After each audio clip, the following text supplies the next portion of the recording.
What's up, everyone? Welcome back to another episode of Brave for America. I'm your host, Jessie, and in today's episode, we're going to dive in to Israel just announced their plans to fully occupy the Gaza Strip.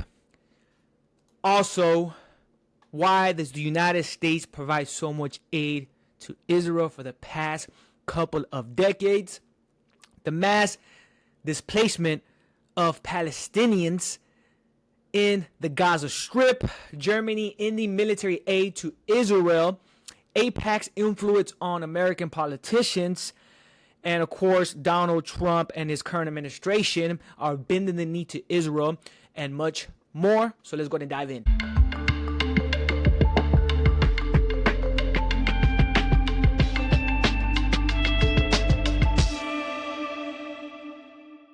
All right, guys, so let's go ahead and jump right into it. So, just about a week ago, Bibi Netanyahu announced not only to the American media, but to the rest of the world, that his plan is to take over not only the Gaza City, but take over the entire strip of Gaza. So what does this mean? Well, I can tell you there's going to be a displacement of Palestinians and a continuation of mass killing. Now, just to put it in perspective, there's a whole bunch of things going on in this war. This war has been going on since 2023. Now, here in the American media, we were kind of lost of what's actually going on in that area. When this attack broke out, I believe I was in my last year teaching, and I wasn't really fully aware what was going on. I thought, well, it's just another war. It's gonna be World War III, like everybody announced with the whole Ukraine and Russia war. But this war is a little bit different. This war is not only is America funding this war, because we know with the whole Ukrainian and Russia war, there's disaster with, Ukraine wanting to join NATO, and that's one of the leading factors of why Russia decided to invade. Of course, there's other factors. This all happened in 2014, but we're not going to dive into the Russian-Ukraine war. But for the most part, this war, the United States is not only funding, but also participating in the genocide that's going on in the Strip. Not just with the GHF, because we're supporting that as well, but the amount of funding, of not only economic funding, but also the weapons that we're sending to Israel that they're using to kill this population of Palestinians. Now, just to give you a little bit of brief history, because I could go on and on. We could talk about the whole history of the Middle East, in particular, what happened with the whole Israel and how the population was taken over. At one point it was a promised land. It was taken over by another group that conquered that piece of land. The Jews were kicked out, and eventually they came back after World War II. Because of disaster that happened under the Nazi regime. Now, and again, I'm not gonna dive into too much because we could spend a whole hour or two talking about the whole history of Palestine and Israel and it's back and forth that it always belonged to the Jews, and then you have the other side saying, well, it belonged to Palestinians, and the Jews just came after World War II and just decided to take over. Now, again, I would love to jump into the nitty and gritty of the history, but we don't have time. Now, my main focus with the podcast is to give you and lay out what's going on in the world, in particular in the Gaza Strip, and why the United States continues to support this genocide that's going on. Now, again, on October 7th, 2023, and here are just the facts of what happened that day. Now, nobody is denying that Hamas did a surprise attack and killed over 1,200 Israelis, right? Nobody's denying that. It was horrific. Nobody supports that. It was an attack. They killed civilians. Now, the thing that I want to point out and that I'm hearing about this whole war is, how could a small group that is labeled a terrorist group, now some people in the Gaza Strip, the Palestinians, don't see Hamas as a terrorist group. They see them more of a resistant movement. Now, they do control the Gaza Strip, right? That is the main political party. That's the one that holds authority on the Gaza Strip. But how can a small group in the Gaza Strip, right, whoever's, I don't know the number of Hamas members, but how could this small group plan this surprise attack out of nowhere? You know, it does not make any sense. You know, a couple of months before, Hamas were doing routines of planning to attack parts of Israel, and the Israelis already knew that this attack was going to happen, right? Because, again, looking back at the history, and you could take a look at the history because I've seen the history these past couple of weeks. There's always a back and forth. Israel has always tried to control and occupy territories of not only the Gaza Strip, which right now belongs to the Palestinians, and also the West Bank. But if you see in the map, Israel, in that particular part of the world, Israel owns that territory that extends right there from Egypt and next to Jordan, right?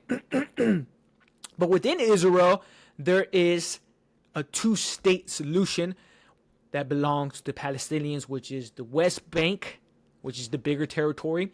And then you have the Gaza, which that's where the war is going on right now, which it was home to 2 million people. And now, of course, that number has decreased because of what's going on over there. Now, again, that small territory, 2 million people, how can a small group of Hamas members plan this attack in advance without the Israel government not knowing about this attack? Israel had full knowledge, and some people also may say that they wanted Hamas to attack at some point because they knew it was going to happen at one point because of the resistance of the settlements and the occupation by Israel. Hamas was going to retaliate at some point. At some point they will retaliate. But the question that people start to question is, did Israel let this happen? Did they have intel that they were going to plan the attack and they just let it happen? Why? To give them the green light to go into the Gaza Strip and start a massive genocide. Now, the people on the right, now it's all over the place, people on the right, because, you know, right now we're under the Trump administration, which is conservative Republicans. And people on the right, it's like a civil war going on because of this particular issue of pro-Israel and anti-Israel. Now, the picture I wanted to paint for you is that on the right, the conservative, the ones that are pro-Israel, are saying that, well, this is biblical. This was stated in the Old Testament that we must protect Israel at all times and that Israel has the right to defend themselves. And then you have the anti-Israel conservatives on the right, which, like I said, there's a civil war going on, saying, wait, why are we giving so much aid to Israel? Why are we bending the knee to Israel? This is not the same Israel that was spiritually a promised land given to God by his chosen people, which were the Jews initially, and then, of course, the Gentiles.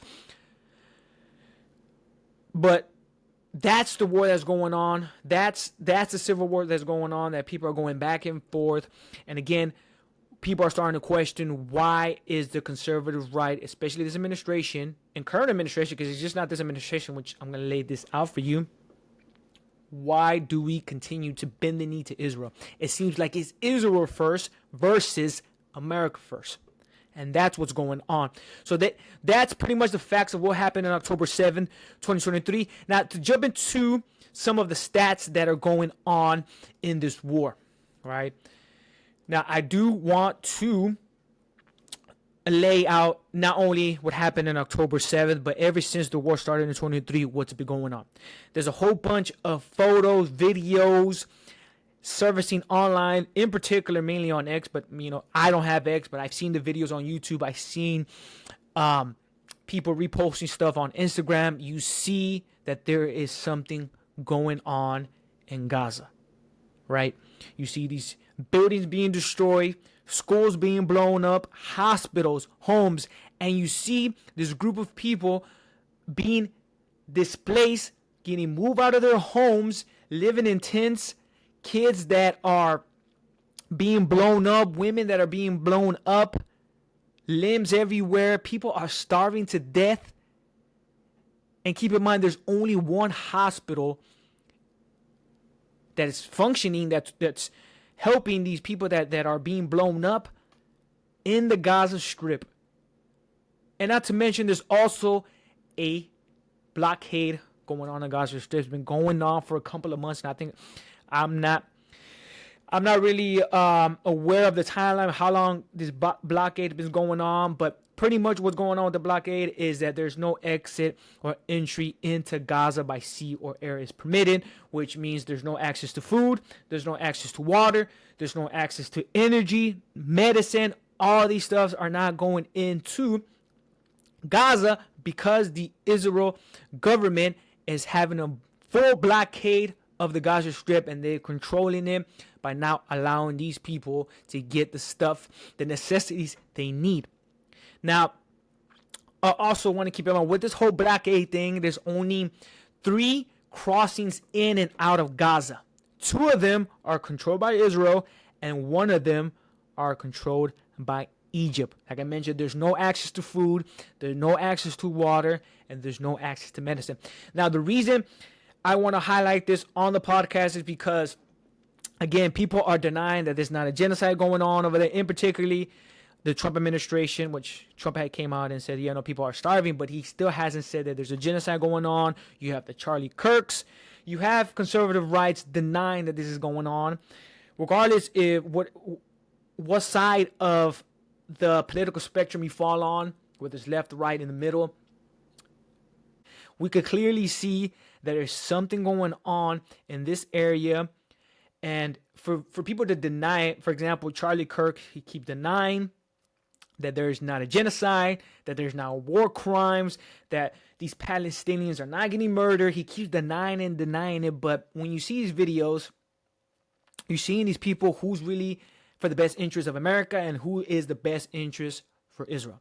Now, I want to keep in mind, just want to let everybody know here on the podcast that I don't have anything against Israel.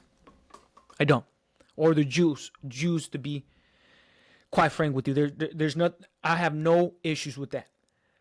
But when people try to make this more of a biblical stance, that's when I have a problem, because I've seen a whole bunch of videos, and this is not the same Israel that was, promised, again, to the promise to the Jewish people, where our Lord and Savior walked and preached. Is not the same Israel, because this Israel is being controlled by corrupt politicians, people that are not in the best interest for anybody but themselves.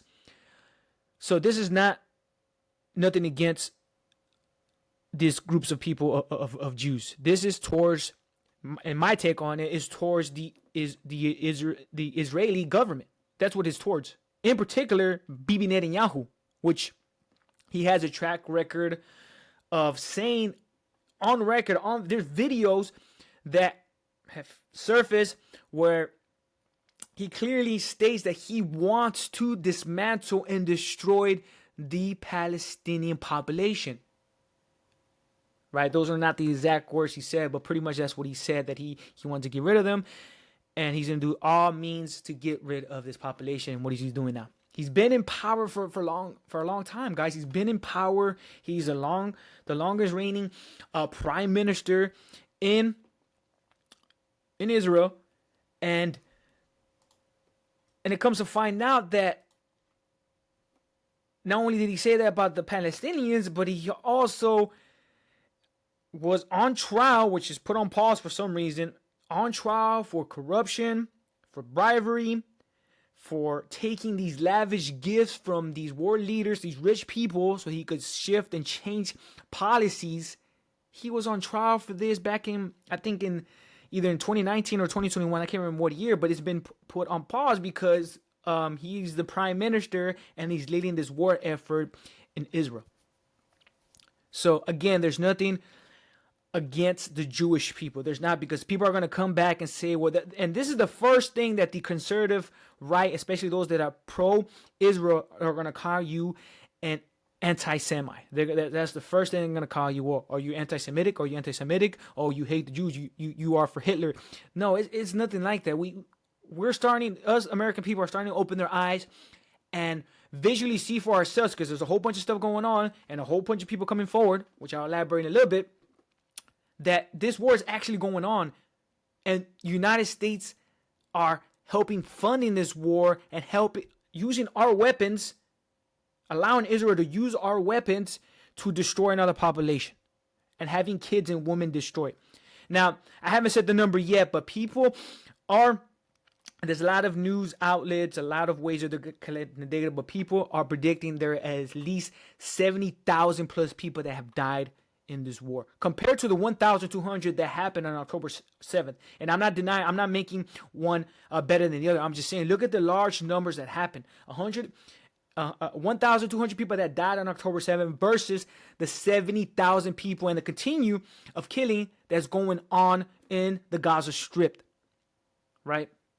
Not every Palestinian is part of Hamas.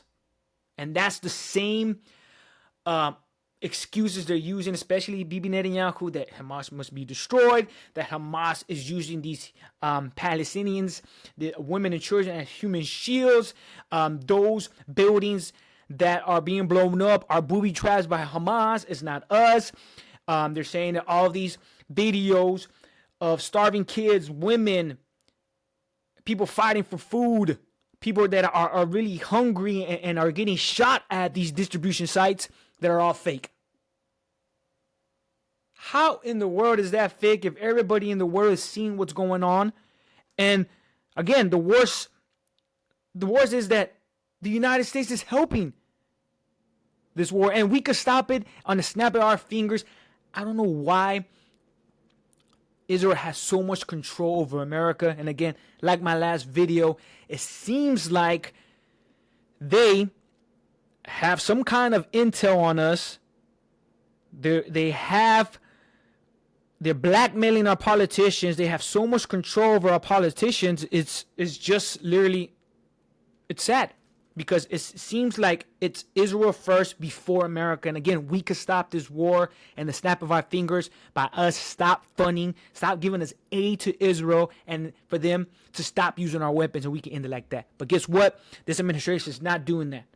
It's not doing it. Again, this is one of the biggest critics, aside from the Jeffrey Epstein scandal, right? This is a second. Well, I will put this first. But aside from this, and also the Jeffrey Epstein scandal, both of these things are really, really destroying this administration, especially Trump. Especially because he said when he first ran in 2016 that is not globalism, it's Americanism, that America first, there's always going to be the American people first. And this is sending out a whole different message. Right? So, and also too, and I've seen a video the other day, and like I said, it's hard for us to differentiate what's the truth and what's fake. But this video seems so real, where the IDF soldiers were posting videos, and this happened, I think, about a year, and I'm pretty sure they're still doing it. But this video, I saw that the date stamped on there was about, I think this happened in late 2023 or early 2024. But the point is that the soldiers were pretty much making fun of what's going on in Gaza, blowing these buildings up like it's just a fun game, going into these Palestinian homes, dressing up as Palestinians, and they're making fun of what's going on. It didn't seem like there was a threat. They were just blowing up buildings, having fun with it, put it on their social media, and having no remorse for these people. Of course, the soldiers, any soldiers in the world are not going to have those sentimental feelings, but you are pretty much the message you're sending now by sending these videos out, you're sending a strong message that there's no threat, and that two, you're having fun and making fun of the Palestinians, and you're destroying their homes. So I don't see where that's fake.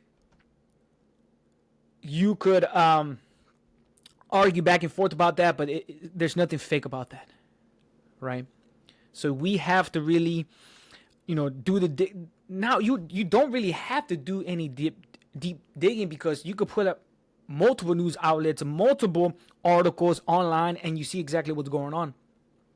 You see the aggressor, you see the displacement, you see the genocide, and again, people are going to keep denying it, especially those people that are pro-Israel. And again, it's not just a conservative right thing, right? It's also people on the left, right? It's a bipartisan a support where they both are pro-Palestine, which we're going to talk about how AIPAC really controls our politicians. So with that, I also forgot to mention that, Israel does not allow any foreign journalists into the Gaza Strip. Again, that's also sending a strong message that what you're doing is wrong. What you're doing is committing a genocide and a mass killing. Why is the Israeli government permitting for these foreign journalists to go into the Gaza Strip and really let not only the American people know, but the rest of the world know what's going on? They're just not allowing that because they want to control the media. They want to control people's narrative, and they want to see that what Israel is doing is right. They're getting rid of Hamas, and they're blowing up buildings by doing so. And also too, that they currently control 75% of the Gaza Strip, which is all under Israeli control. And again, they want to take the rest and fully control it, because according to them, they want to destroy Hamas, and they want to give up the Gaza Strip to their Middle Eastern partners. I forgot what was the plan after that, but the point is, they want to get rid of it. Are they just going to fully occupy and control it from now on? We don't know. But yeah, that's the so far the facts of what's going on, and we go on and on and on what's going on. We can hit it from different points, but those are the main things that I really wanted to drive home what's going on. All right, now Israel's military is pretty high ranked, right? And again, it's going back to the question: how did the Israeli government, the Mossad, any intel agency, the military departments, how did they not know that Hamas was going to plan this attack? They knew it. They were fully aware. They let it happen. Why? Because they gave them a green light to go in there and fully destroy this population and occupy the Gaza Strip. That was their excuse. Now, I do want to jump into the aid of things of the United States sending, military aid and economic needs to Israel. Now, just to give you a big number, because there's going to be a huge number, since the start of Trump 2.0, the Trump administration has approved $14 billion total in aid and weapons to Israel since February. So let me say that again. $14 billion in aid and weapons to Israel since February, meaning that Trump was not even in office, not even a month in, and he was already approving this big he was already approving aid. That's when we know Bibi Netanyahu was the first foreign leader to come into the White House to congratulate Trump personally. They had some kind of secret meeting, and then since February, and I think right now they're drawing up. Congress is coming up with another round of funding, but in total of this year, $14 billion in total aid. Meaning that, yes, the United States is funding them, but our tax dollars are going to fund this war so they can use it for Israel to commit a genocide. That's what's going on. They're using our tax dollars, and I'll elaborate that in a little bit why I'm so upset and pissed that our tax dollars are going. Not only because, they're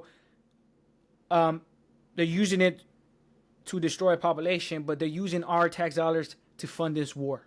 That's what the most devastating part is, right? And aside from that, every year, doesn't matter what leader, since the start of the state of Israel in 1948, the United States has been funding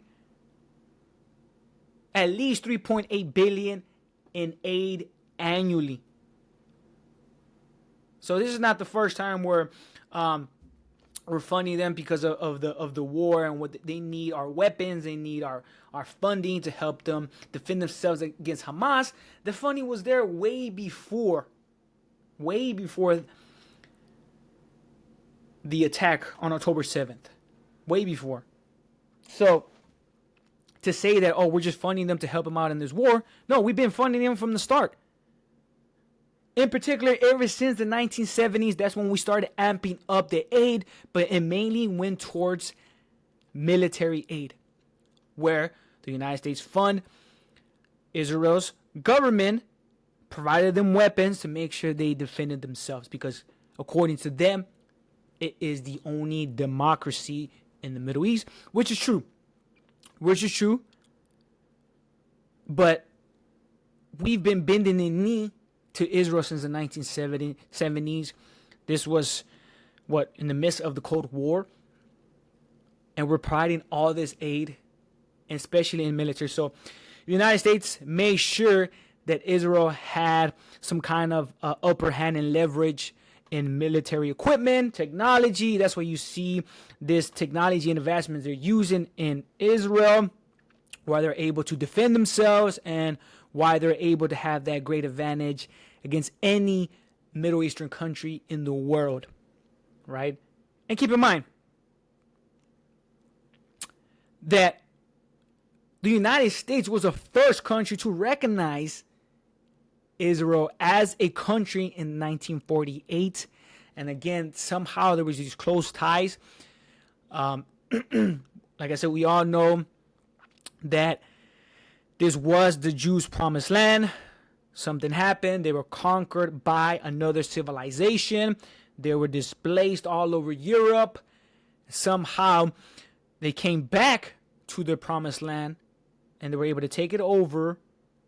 And of course, you had a whole bunch of attacks from Egypt, Jordan. But who was there to fund them and support them? The United States was.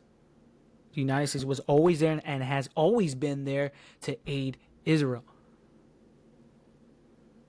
So, I don't know about you, but our tax dollars needs to not fund these not only selfish but unnecessary wars. Because again, kids are dying, families are dying, women are dying. 70% of what's going on in the Gaza Strip is the killing. It's mainly women and children. 70% of them. And again, you're going to have these talking points that the pro-Israel movement use, where they're saying, well, Hamas is using these using them as human shields. But how are you going to bring that point up if you can't even tell who is part of Hamas?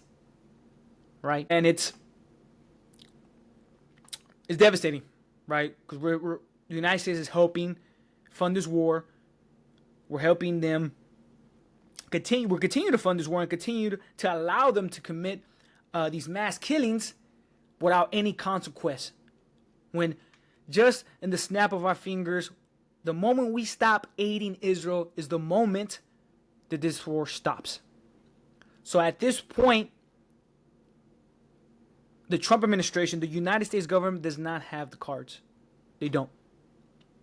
They don't have the cards against Russia because right now, Russia has all the cards to stop the Russia and Ukrainian war, which we know, given when this is this podcast released, but about a week ago, about to be the week now because today's Thursday, on Friday of last week, Trump had met with Russia to end the Russian-Ukraine war, which it was historic.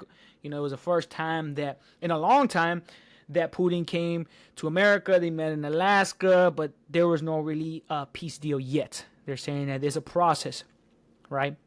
But in that moment, in this whole war, ever since Trump stepped into the office, Russia has all the cards. Russia's running the game now. At this point, Israel's running the game. For some reason, we don't know why. We don't know because of AIPAC, or is it because they have blackmail on our politicians? But we see that Israel and Bibi Netanyahu, which is the prime minister, he has all the cards. He's holding the cards. And again, it seemed like it's Israel first before America. Now, jumping into AIPAC. Now, I did some digging on AIPAC, which those of you that don't know, AIPAC is the American Israel Public Affairs Committee. As I was doing the research on this particular group, you could call it a lobbyist, you could call it a PAC, however you see it. As I was doing the research, I noticed that this is the biggest lobbyist in the world that controls America, which is gives the money, is the most powerful donors in America who focus on Israel and the United States relationship. And for the politicians, because they fund campaigns, they donate to campaigns, which I'm going to lay out the numbers so they could be the best interest of Israel. That way they could make policies that benefit Israel. Not the American people, but Israel. Now, as I mentioned before, it is it is a bipartisan support. Because it's not only the right, which I'm starting to see that it's mainly the right, but as I was doing this digging, you also see the left, where you have all these people that are paid and funded by AIPAC. AIPAC pours in millions and millions into these campaigns to get those people into office and, like I said, make policies that best benefit Israel. Because again, it seems like it's not America first. It's Israel first. Us American people are starting to open our eyes and see that why does Israel have so much influence on America? We're starting to see it. But what's crazy is that they try to go at, not only Congress, because there's a picture. So there was this website I found, and I'm pretty sure some of y'all are aware, but I found this. It's called AIPAC Tracker. And it literally lays out pretty much what politicians are funded by AIPAC, how much the percent of Congress took money from AIPAC, and also the administration, this current administration. Now, and it's pretty much everybody. You have Trump that received money from AIPAC, not only in this past election, but also in 2020, which that's when he first started getting these large amounts of money, which I'm going to lay out now. But you have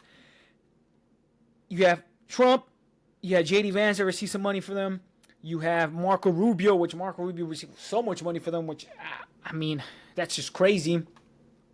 You have, surprisingly, Tulsi Gabbard, which I really didn't look into it, but it seemed like she only took a small portion. But either way, she took some money from them. RFK Jr., which I was really, really upset about that, because those of you that have been following along, I'm a big supporter of RFK Jr., especially what he's doing with the whole Maha movement. But somehow he was funded by Israel, well, the AIPAC. And then as I started to dig it deeper, it was not only the current administration, but you starting to see, you have Kamala Harris that was funded by AIPAC in her last presidential run. You have Gavin Newsom, which he is the runner-up for 2028, for to be candidate for president for the Democratic Party. You have Tim Watts. You just have all these people that you thought, oh, dang, like they're all part of this whole big scam. They're all part of, paid actors, that they're not the best interest of America. You're starting to see that. But what I'm trying to, the point that I'm trying to drive home is that they're just being controlled by AIPAC, by Israel. They're being controlled. They're accepting this money, and they're going into giving us false hopes, false dreams, making fake promises so we could vote them in and they could serve another country, which makes no sense. And it's lobbies, it's these big corporations, it seems like the people that have the most money are the ones that are going to get those people into these positions of powers to make policies and agenda, to push their agenda that best benefits them, which is devastating, right? Now, a lot of people are arguing. Like I said, there's a lot of people that are coming forward. You have Marjorie Taylor Greene, I believe her name is. For sure, her name is Marjorie, but I can't remember her last name. But she is a representative for, I think, Georgia, I want to say. She's a big Trump supporter, but she's currently coming out and vocally speaking out what's going on and why AIPAC keeps controlling a majority of her colleagues. You have Tucker Carlson, you have Candace Owens, and you have this one particular individual, which I'm going to elaborate a little bit more into detail, is Nick Fuentes. And I just discovered Nick Fuentes about a month ago, but the one point they drive home is, why is AIPAC the only lobbyist group, a foreign lobby group, to able to control and fund some of our politicians when any other foreign lobbyist has to register under FARA, which is the Foreign Agents Registration Act, which is entitled, there is no lobbyist group from China, there's no lobbyist group from Russia. The only lobbyist group that is not registered under FARA is AIPAC. And that is the thing they want to drive home, is why is this the only organization out there that is not registered under the Foreign Agents Registration Act? And we need to hit the gas pedal on this, because they need to be registered, because once they register, they're not going to have that much influence in our current government. They're not. So, and like I said, there's these weird connections with AIPAC, all these spider webs, because if you put AIPAC, mainly everybody's controlled by AIPAC. There's only a few people, which, and again, I went after him not too long ago, but Bernie Sanders, according to other sources, he hasn't took money from AIPAC, which he has taken money for Big Pharma, and he's fighting the oligarch, which that's another story for another time. But you got to give credit where credit is due.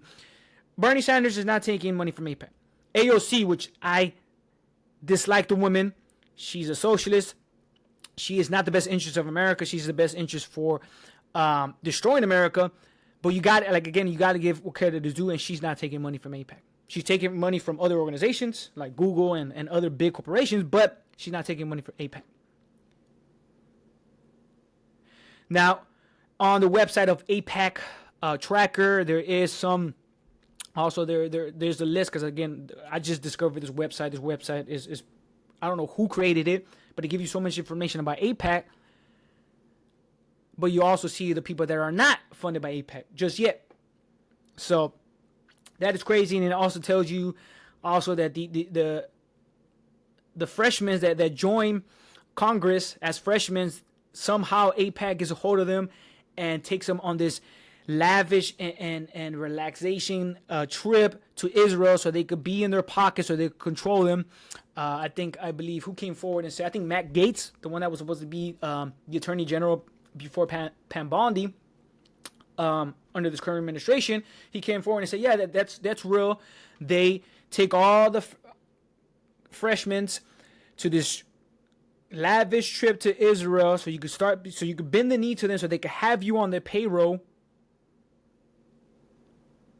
so you can make the best decisions for Israel.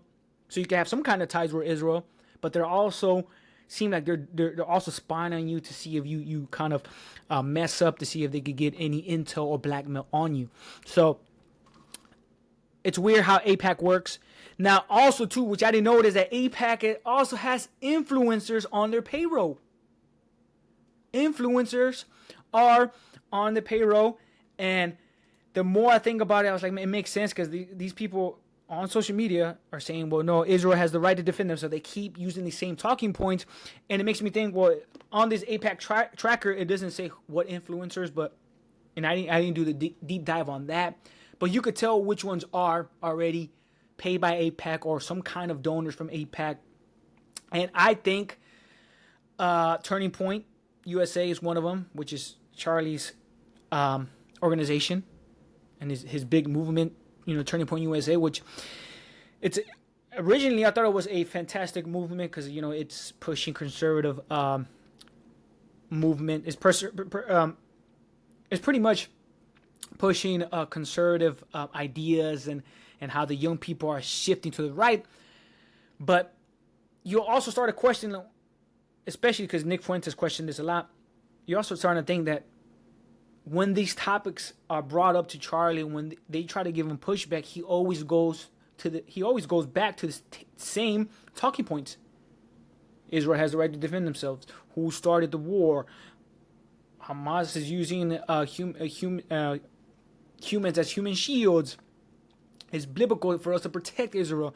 All these same talking points, but you're also seeing a connection now. Okay, Charlie, it seems like you're not America first, like you say you were, and it seems like you're bending the knee to Israel because some of your donors, some people that are your donors for Turning Point USA, they're funding your organization. So that's why you have to be pro-Israel and defend Israel at all costs. So, yeah, these influencers, you're starting to draw up lines and trying to draw up these connections that somehow they are part of AIPAC. Now, the thing I do want to zero in is, aside from that, is that AIPAC controls all these individuals, but the one person that I laid out earlier, but the one person that I have not mentioned yet is Peter Thiel. Now, Peter Thiel, I knew who he was. I know he's a billionaire. I know he was a co-founder of numerous companies, but the one big one I knew about before diving into this research is PayPal.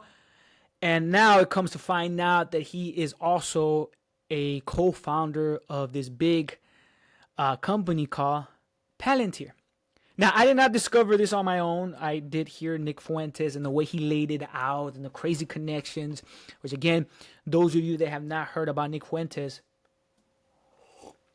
check him out. He's seems like he's real. There's a few things I don't like about him, but we'll elaborate.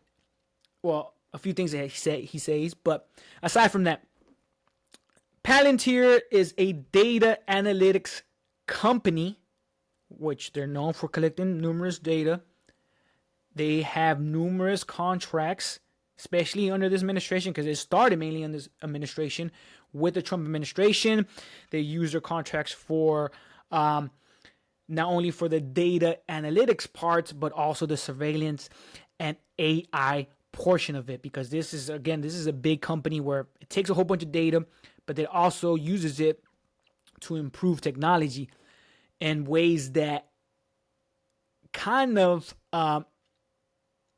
interferes with our First Amendment. We'll elaborate on that. So they have contracts under this administration with the Department of Homeland Security, the Department of Defense, the DoD, and the Immigration and Customs Enforcement, which is ICE, and the CIA. So Peter Thiel has these big contracts with the current administration, and they're using this company for so many different ways that is going to cause issues maybe this year, because we're seeing that Peter Thiel is a powerful man. Now, again, I didn't know about all this information until I heard about Nick Fuentes, and then Nick Fuentes laid it out perfectly in one of his videos. But Palantir is not only in America. They also have contracts in other governments. And guess where? In Israel. The Israeli government is using the Palantir software, the data analytics, in their for the military. They're using it for the military, and they're using it to gain some kind of surveillance on the people, to determine whether strikes need to be hit. And it's just this is just a crazy technology that is only going to get crazier as the days progress, because they have so much control. And there was this weird interview with Peter Thiel, and I just seen it because I forgot who brought it up. I think I can't remember who it was. It on the Patrick Bet David podcast. I forgot what, or was it Nick Fuentes? One of them brought it up where it looked like he was a pastor. Said, "Well, what do you think you're doing, and where do you think it goes?" Where he asked Peter Thiel, "Where do you think this is going with your new company having government contracts and pretty much surveilling the American people?" And he couldn't give a legit response. He couldn't. He just told you, well, he was just getting stuck in his words. Well, that's not going to happen. Or he would just stutter on his words. He had no straightforward answer how to reply to that. And he seems like a creep. He seems like that he, and I think another person laid it out where he's a tech bro. He's going to be one of the technocrats. I think it's called technocrats, or however you say it, where these powerful tech bros are going to have majority power. We already see it with one. We have Elon Musk, which is the billionaire. He could own a whole country if he wanted to. And you have Peter Thiel. You have these wealthy and billionaire tech bros that are going to take over the world, people believe, because they have so many government contracts. They're laying out this new wave of technology, which AI, which I've said it before, AI, I have so many thoughts about AI. I do see it as a benefit, but I'm also seeing it as a negative. So we'll jump into that way later on. But you're seeing that these tech bros are going to be taking over the world in the next few years. But the crazy connection that Nick Fuentes made, and it was just crazy because I didn't know about it, is that J.D. Vance was actually under Peter Thiel. So let me rephrase that. Peter Thiel was actually a mentor of J.D. Vance. Coming up, and again, Nick Fuentes does a good job of laying all the evidence and information out. But you see that J.D. Vance met Peter Thiel while he was in law school, and they formed some kind of friendship, and that's what he saw an immense amount of talent in J.D. Vance. He told J.D. Vance to write a book, which I thought that was an amazing book, but you can see how these were connections where he's trying to relate to the American people, which, I mean, I'm not downplaying of all that's fake, because I'm 100% sure that's not fake, but the way he's using it to bring people in, that he is the true, a living breed of the American dream. But you're seeing that these were connections with Peter Thiel and J.D. Vance, where Peter Thiel funded millions and millions towards J.D. Vance 2022 Senate confirmation, where he became the senator of Ohio. Then he became a big donor in his vice president run as well. But you're seeing these weird connections where, how are they doing this? Are they prepping up some kind of puppet, which is J.D. Vance, the way Nick Fuentes puts it? They're drawing up this puppet, this individual that's on the side of the tech bros. They're funding his every move so he could be the next protege after Trump, and he could control pretty much everything. It's just a weird connection. It's just another black hole to fall into, just another deep hole to fall in. But it's just where the connections are. And on top of that, Peter Thiel is a big pro-Israel advocate. He gets money from AIPAC. He has his company helping out Israel, and then you also have him funding JD Vance. So it's crazy how these weird connections play out. The next thing I do want to point out is the GHF, which is a non-governmental organization created by Israel back in February of 2025 with support of the United States. And the main goal allegedly was to distribute food in Gaza, right? It was a humanitarian effort to supply food to the Palestinians in Gaza. That was the initial goal. Which is weird because the JHF, which is run by the Israeli government, that's the only humanitarian organization allowed into the Gaza Strip. They're not allowing other organizations to help out with aid. They're not allowing the UN, which the UN is the United Nations, which was created after World War II. One of their main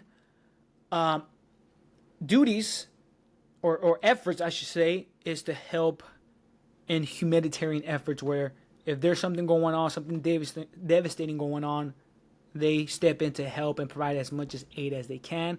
But the Israeli government is not allowing this organization to go and provide this aid, which they have their own aid.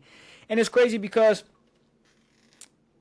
you know, they're controlling all the food distribution. They're only doing it a couple of days out of the week. Gaza's huge. Like I said, it was 2 million people. Now it's much lower because they're killing these human beings. They only have it in 4 different sites, which some people, and I think they try to mainly put these sites in the northern part of Gaza, where people from the south have to walk miles and miles to get this aid, to get the only food,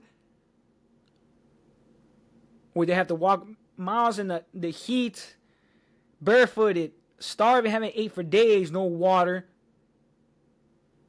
And this is just crazy, you know. This is just crazy. This is inhumane. People are dying. People are starving. And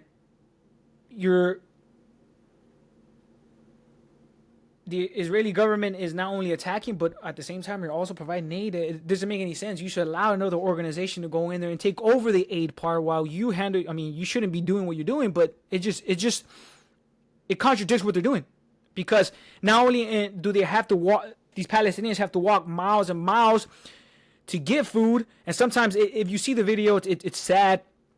It's devastating. Like I said, it's inhumane because people are fighting for the food. They're fighting.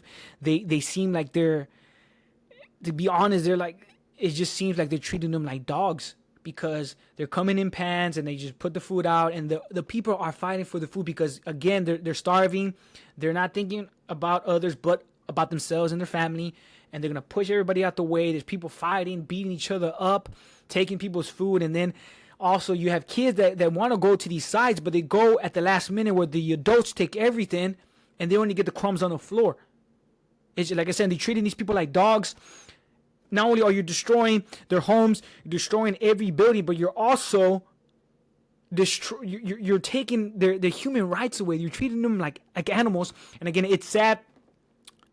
And the way they're doing it is it's devastating, right? It's not the way. Not only it's not the way America, how can I say, it's not what America was founded on. It's not what America is known for. Like I said, people know that America is the face of liberty, is the face of freedom, is the face of, of superheroes. But we're allowing this to happen. We're supporting this effort, and then we're giving millions or billions of dollars to aid in Israel, and this is just devastating. And again, there's a lot of videos, there's a lot of photos, and one in particular individual that came forward that I do want to highlight, or actually 2, but the first one is Anthony Aguilar. Now, Anthony Aguilar, the reason I heard about him is because I heard him on the Tucker Carlson podcast. It was one of the episodes that aired, I want to say, last month. And it's crazy because he laid out, he's first of all, let me give you the background. He's a retired lieutenant colonel in the United States Army, and I think he served for about 25 years. But he came recently forward as a whistleblower because he was actually hired under what I think he called it UG Solutions or something like that. It was a contractor that worked for GHF, which is the that distribution site in Israel. So he was contracted. It was a contractor under GFH, and basically his main mission with other American retired personnel, their job was to just provide security, to make sure that these distribution sites were running good and that the people were getting the stuff they need. But again, like I said, he came forward and witnessed firsthand what was going on with the Palestinians. He said there's literally genocide going on, a starvation going on. And he tells you this story, and it's really sad. And he even has videos and proof to read it, and people are still denying this, which is crazy. And keep in mind, he is a veteran. He's a retired colonel. He's serving in the military. He has, what does he have to lie about it? It's crazy. But the story he tells you is that there's this kid a Palestinian kid, maybe the age of 7, 8, I can't remember the age he said, came forward and was barefooted, and he said you could see his bones. He was starving, and of course they really couldn't communicate because Aguilar speaks English, and I believe the little boy speaks Arabic. But he saw it in the face that the kid was grateful because Anthony said that he had pieces of food that he got from the floor, and then he was just happy with that, right? But he approached Aguilar and the other people that work for the GHF, and pretty much kissed him on the hand and pretty much thanked him. Right? He even said in English, "Thank you," and he was thanking him for, I guess providing providing the aid, right? Well, a couple of minutes later, as because again, under these GFH distribution sites, they're controlled by Israel. They're run by the IDF, which is the Israeli military. There's only one way in, one way out. As they're leaving, they're shooting these people. They're shooting these people. And in that instance, in that moment, after he had the interaction with the kid, somebody on the Israeli government, someone in the Israeli military shot the little kid. And he just spoke to the kid moments before. And he's saying that, the Israeli government tried to play it off, where they were saying, Anthony Aguilar is lying, that, we didn't kill the kid. But it's there. The evidence is there. He even shows videos. He even says that, the photos that they were using was the photos he took. They're being treated inhumane. He has no idea why the United States keeps supporting this. And it's just crazy, right? The story that he tells you, and then he talks about the other, the IDF soldiers and how they are treating. Some of them are not even trained well. They're just shooting in the air. He said that the time that he was there, because he was there from May of 2025 through June of 2025. When he was there the whole time, he said that he did not see a threat from the Palestinian people, or he didn't even see who was Hamas. He did not see anybody, because he said nobody was wearing a shirt. Obviously, nobody was wearing a shirt, but there was no threat. And that these soldiers, the IDF soldiers, were shooting at the crowd of innocent people. And he said, what do you think is going to happen? Innocent people are going to die, and of course, children died at that moment. So, it's crazy that you have a retired veteran saying that this has actually happened. And I don't see nobody else having him on his platform. I don't see Candace Owens just yet. I mean, who knows if she is. She hasn't had him on her platform. Charlie Kirk, we know he's bought for. He's not talking about this. But this has actually happened, and people need to be aware that this is happening, right? And also, too, aside from Anthony Aguilar, there's another person that I do want to talk about. I don't know his name because I just found out about him, but he went on the Theo Von podcast, which Theo Von, a comedian, funny guy, but he's recently been vocal about what's going on in Gaza. But the person that he had on was actually he's American doctor, but he went to Gaza. I forgot when it was this year, but I forgot which month, to go help with any medical aid. Right? He's a doctor, so he's helping. He wants to help out as much as he can, and according to him, everything that Anthony Aguilar was saying is true, because he's saying there was constant, like literally every hour there was bombs going off, there was drones flying. He's saying that there was a lot of Palestinian doctors that died, that they're no longer there. He's saying that there's a lot of people going into the hospital, which is the only hospital in Gaza, because he's saying all the other hospitals is blown. There's only one functioning hospital in Gaza, where people are coming in, civilians, having their limbs blown off, arms, legs, guts blown off, and they're going into the hospitals. And he said that they seem like normal people. He said, I don't even know where they're getting that, Hamas is a threat, where these innocent people are coming into the hospital. And he's saying that he was treating these people. He's seen the explosion. He also he said there was a lot of kids going into the hospital, not only some of them, because they lost their parents, or some of them are hurt, but also some of them are going to the hospitals to find water, because there is no water in any site, and they think that there's water inside the hospital. And it was just crazy, because again, it's you're seeing it because, well, especially Americans, we're like, oh, that's not happening to us. Some Americans don't care, which is devastating, but these are human beings. These are God's children, regardless what they think, regardless how they perceive life, or what other beliefs are. These are God's innocent children. They are. And this is sad what's happening. And the thing I do want to highlight in the story, and again, I don't know his name, but the title was Gaza Doctor. He did tell a story where there was this medical student, and I believe it was a female. And she's, during, how these graduates, after they're trying to get their hours to finish up their doctors, or their to become, I don't know the process of it, but to become in the medical field, they have to do some kind of hours, which this student, that's from Gaza, is a Gaza native, or Palestinian native, she was at the hospital every day helping as much as people as she can, but it turns out that she lost her own family. They got blown up in some building, and she took only one day off to go to the funeral, and she was back the next day like if nothing happened. So it seems like some of these people are just immune to it already, and it's sad because they're losing their family members, they're losing friends, they're losing these places where they once called home, and it's just devastating that these are normal people that live normal lives at one point, or maybe not the Gaza Strip, because it was always controlled by Israel, but now that they're being displaced, their families are being killed, and it's just sad because, again, these are God's people, these are God's children.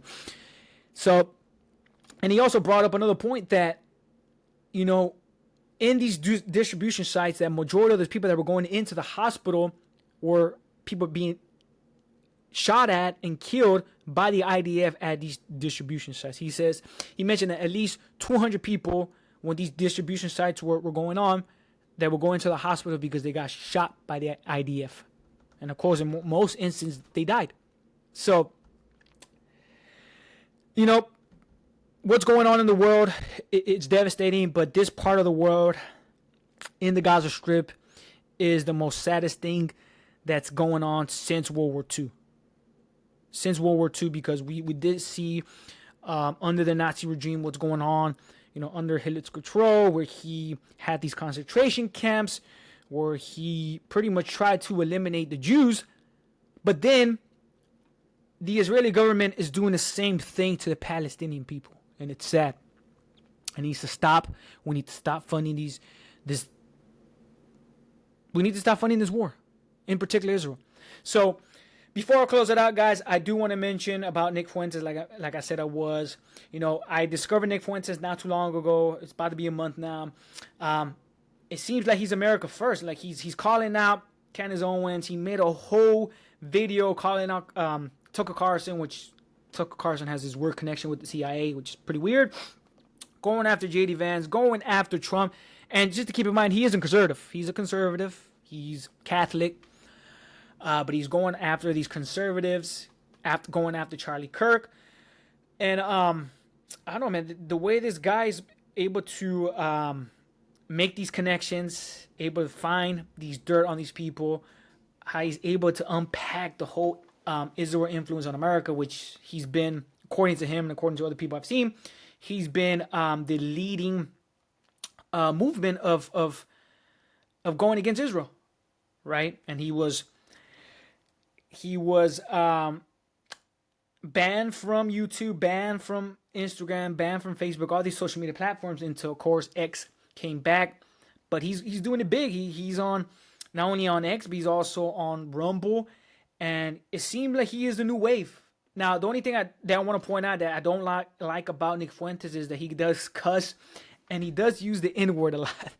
But other than that, he's giving factual statements, right? He's providing evidence. He's calling out these people. He not paid off by AIPAC or any big lobbyist or corporation. And it seems like he's the movement, right? He's calling out Charlie Kirk. Charlie Kirk is refusing to debate him because I don't know why Charlie Kirk wants to only debate college and left liberals. But yeah, it seems like he's a new wave, and we'll see what comes from that. I don't know what Nick Fuentes' plan is next, but you're starting to see the movement build. Now, I'm not going to say I'm a full supporter of Nick Fuentes because I'm not. Like I said, he did say some things that are crazy. It does seem that he sees things in an old-fashioned way, but like in a way where, you know, white people are the race of authority, and then of course he has this whole masculine movement behind him. But apart from that, the things that he's saying about America and about Israel, it's opening my eyes. And like I said, I'm not a big supporter just yet, but I am following him. I am listening to some of the things he's saying because, again, these are things that are just weird connections, especially with J.D. Vance and Peter Thiel, the crazy connection with Tucker Carlson.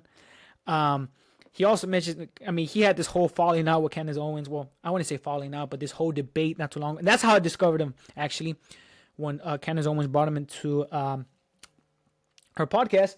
But he went after her husband, which supposedly her husband has some weird connection with some kind of pro-Israel individual, which he gets money from AIPAC.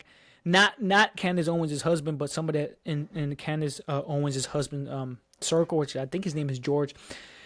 But like I said, it's just these weird connections. And again, he's starting to open my eyes and see this great influence that Israel has on America and the control they have in our government. And it's just crazy. But that's pretty much it, guys. Again, my whole goal of this podcast was to lay out some facts, try to build and unpack what's going on in Israel, to let you know how Israel has a big control or great influence on America. But we need to open our eyes, guys. I feel that America needs to focus only on America because we're, 37 trillion in debt. Half of most of our generation, which millennials, Gen Z, and the new generations that are coming up, we're not owning anything. We don't own a home. It's hard for us to make a living out here. We're getting crushed, especially if you're in the middle class. We're having kids late. We're getting married late. Again, we're still getting crushed with inflation. We're getting crushed with, food prices. It's hard for us to get medical insurance. All these things that are going on, there's big problems to fix in America. Let's focus on America first. Let's just focus on America.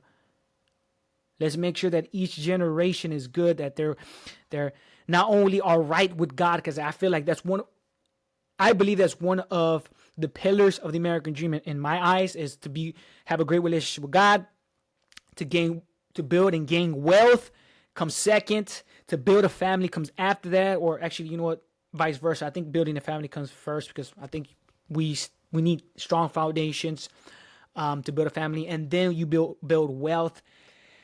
But yeah, we just need to focus on America. We need to focus on America, and anybody that's against that, anybody that has the best interest of another country, we need to not only call them out, but they have no place to be in a position of power if they're bending the knee to someone else, if the best interest is to another country instead of America. It's not America last, it's America first. But that's pretty much it, guys. I hope that you stay engaged throughout the whole episode.